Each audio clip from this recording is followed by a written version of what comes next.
வெள்ள பூசணிக்காய் இருந்துச்சுன்னா, மறக்காம இந்த ரெசிபிய ட்ரை பண்ணி பாருங்க. வெள்ள பூசணி அல்வா. இது வந்து செம்ம சாஃப்ட்டா, ஸ்வீட்டா செம்மையா இருக்குங்க. எப்படி பண்ணலாங்கிறத பார்க்கலாம் வாங்க இந்த வீடியோல.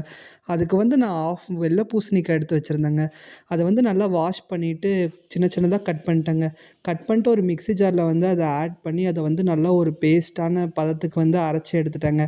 இப்போ வந்து ஒரு பேன்ல வந்து கீ ஆட் பண்ணி, முந்திரி கூடவே வந்து திராட்சை பழம்லாம் ஆட் பண்ணி, அது வந்து கோல்டன் ப்ரவுன் ஆனோனே ஓரமா எடுத்து வச்சுட்டு, அதே பேன்ல வந்து இப்ப நம்ம அரைச்சு வச்சிருந்த வெள்ள பூசணி பேஸ்ட் வந்து ஆட் பண்ணி நல்லா மிக்ஸ் பண்ணி விட்டேங்க. அது வந்து நல்லா லைட்டா கொதிக்க ஆரம்பிச்ச உடனே, கொஞ்சமா ஃபுட் கலர் ஆட் பண்ணிட்டேங்க. அதையும் நல்லா மிக்ஸ் பண்ணி விட்டேங்க. இப்போ வந்து தேவைக்கு அளவான சுகர் எடுத்து வச்சிருந்தேங்க. அதுவும் ஆட் பண்ணிட்டேங்க. சுகர் ஆட் பண்ண உடனே கொஞ்சம் பேஸ்ட் வந்து கொஞ்சம் லூஸ் ஆகும். அதுக்கப்புறம் நல்லா மிக்ஸ் பண்ணி விட்டேங்க. இப்போ வந்து கீ ஆட் பண்ணிட்டேங்க. கீ ஆட் பண்ணி நல்லா மிக்ஸ் பண்ணி விட்டேங்க.